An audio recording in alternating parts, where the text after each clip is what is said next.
It's still morning? Yeah, it is. Good morning, everybody. I'm going to keep my presentation really brief because I suspect you all have a lot of questions, not only for the other panelists that you haven't had an opportunity to ask, but after I do my presentation, you may have some as well. So I'm going to keep it really, really brief.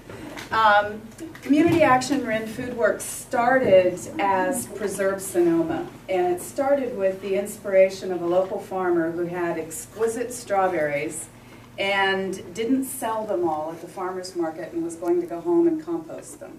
And I went, that's insane. That's just crazy. I can't believe that. Let me make some jam for you. So I made some jam for her, and she sold that, and we won an award for one of the jams we made from a group called the Good Food Awards. And I started, you know, at the time I was basically unemployed, and I started thinking, there might be a business here. And I started talking to other farmers and found out how much of our local small farmers' produce ends up going back into the ground because you can't sell it. Because it's not A quality, because it's, you know, you got a bigger crop than you thought, all of those things. So I started this little business called Preserve Sonoma. Well, I didn't have enough capital to really keep it going, but there was a lot of interest. And Community Action Marin, which is a large nonprofit, had this big, beautiful 2,500 square foot kitchen that was not being used at all after 10 o'clock in the morning. It's used in the morning to feed about 800 Head Start kids in Marin County. So they invited me to come down and take the business to the next step. They invested $165,000 into it. And what we do now is we work with local farmers to make food products for you that you either sell at the farmer's market or you put into your CSA or whatever. And we have a number of farm clients now. The need for that business is so great that we are now anticipating a move from a 2,500 square foot facility to a 20,000 square foot facility in Petaluma next year. We thought that our business we would achieve capacity where we are in about year 3. We're just at the end of year 1 now, and we're beyond capacity.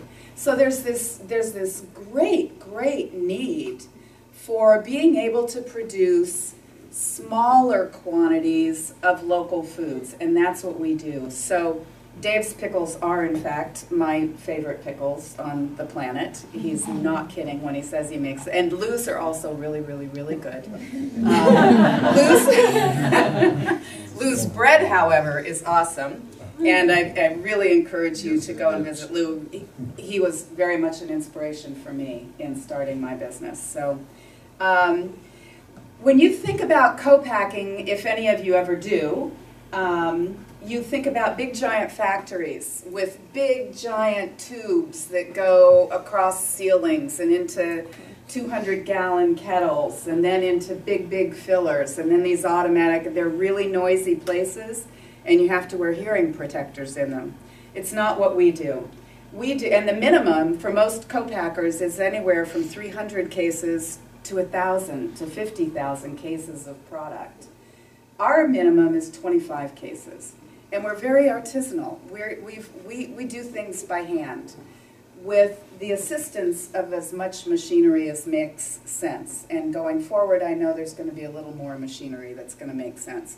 But our goal is to put people to work, not machines, and to really treat the product with ultimate respect.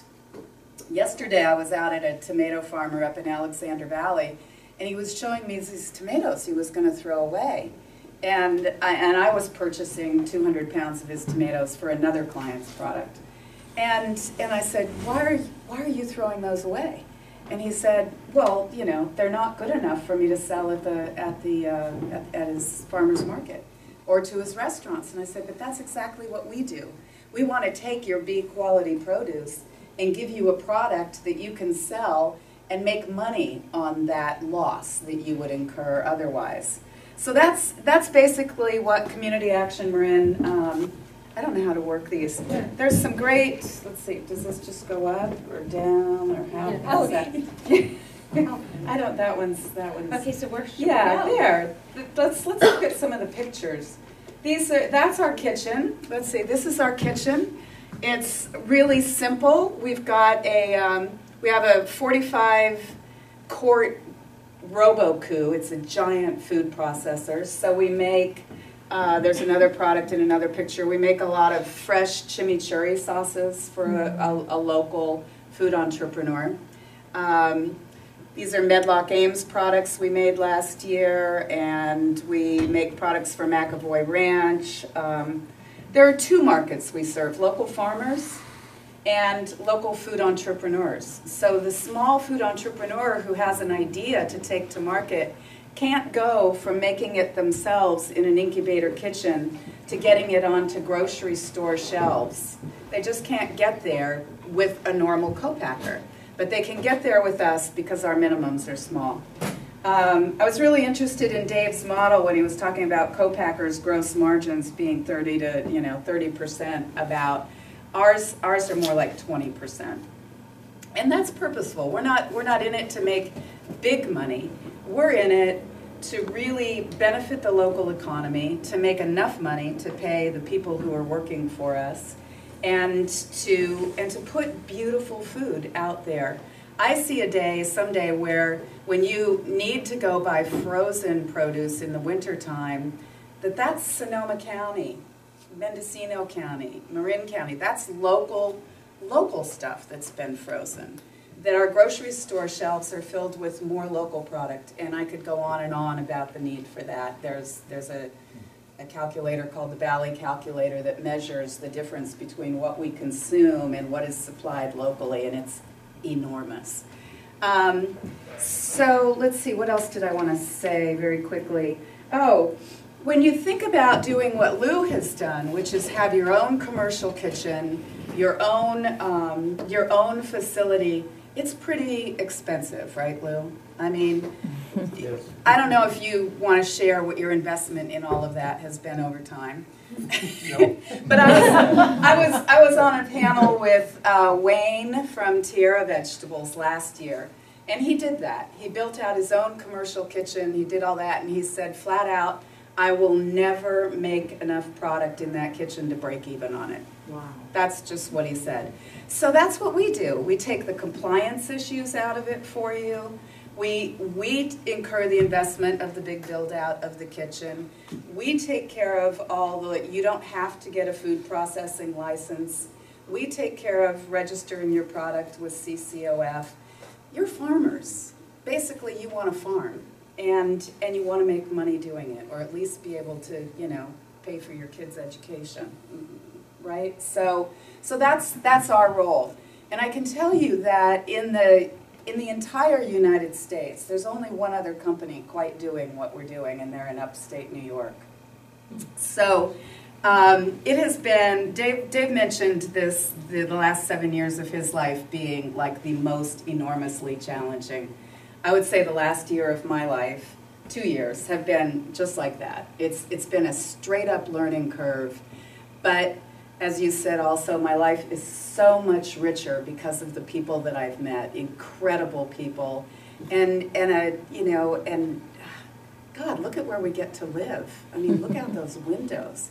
Why wouldn't we want to do everything we can possibly to strengthen our local economy? So, going to work every day, even if it's a 12 or 18-hour day, is a real inspiration. I think I'll stop there because I promised to keep it short. Hopefully I did. I invite you to go to our website. It'll tell you a lot more. If you go to what we do and go to services and products, it'll give you just a whole step-by-step of what it takes to work with us. If you go to resources, there are pieces on there about what you need to do to develop compliant labels, that kind of thing. I do have a number of business cards, so please come at the break and talk to me. I can be here. I have to leave at 1 because I've got another appointment at 2, but I look forward to talking to you all, and it's really an honor to serve on this panel, I'll tell you. Thank you for inviting me. Any questions? I'm just curious about how the packaging works. Do you guys come up with the jars or packages or that kind of thing? And what about labeling? How much is done by the farmer and how much is done by you? The two things the farmer is responsible for is bringing us their product, their apples or their tomatoes or their cucumbers or their whatever, and getting their labeling in order. I will advise on it, but you need to find a designer and a label printer, and there are resources for that on our website. So you need to provide the label and you need to provide the produce, and then we'll source the jars. We'll do a test run for you. After a test run, we give you a quote of what that product is going to cost, and we pack it, we make it, we package it, we label it, we put it in cases. We're not set up to ship yet, so you come back and you pick it all up. 25 cases of a standard product is going to fit in anybody's trunk. What about a recipe? I mean, are you sometimes supplying the recipe, or is the farmer sometimes supplying the recipe? Yes. Okay. Yes. So it's sort of a collaboration. If you have one of my favorite clients is Aunt Aggie's Tomato Smash. I met Peter Wagner at a food forum in Healdsburg 2 summers ago, and he said, "I've got a recipe and I need you to make it." And it was his great Aunt Aggie's tomato relish. That's now on the shelf at Oliver's markets and some other markets. We made his test batch. He was 82 years old, phenomenal man, phenomenal character. When I was ready to deliver his first test sample to him, his daughter called me and said he died suddenly over the weekend. And so that was a blow, but she was inspired because this relish is a big part of their family, going back 2 generations. So we developed the recipe, made it friendly for 25 case batches. And it's a legacy. You know, it's a legacy to take your family's recipe and turn that into something. So, yeah.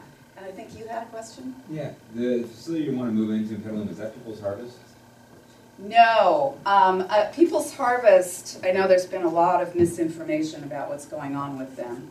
And I'm not going to speak a lot about it, but they are now in a temporary location in Novato, part of another nonprofit I can't remember the name of right now. It's New Beginnings or Turnkey or something. No, it's not People's Harvest location. No, it's another one, and I can't speak about what it is yet. And then, is anybody doing dairy processing? No. Not a co-packer like myself that I know of. Linda might know, but dairy processing, co-packing, we don't have that here. There's two needs that are really lacking. One is any kind of meat processing where you can do charcuterie in a USDA-approved kitchen, and the other is dairy. So the group that I'm talking to is very, very, very interested in building out a food cluster and attracting those kinds of businesses. When we move, we plan to do fermenting, canning, drying, and some baking. I really don't want to get into the dairy and the meat thing myself because that's another whole can of worms. But I think that this particular group would be very interested in, if anybody else has the wherewithal to start a new business.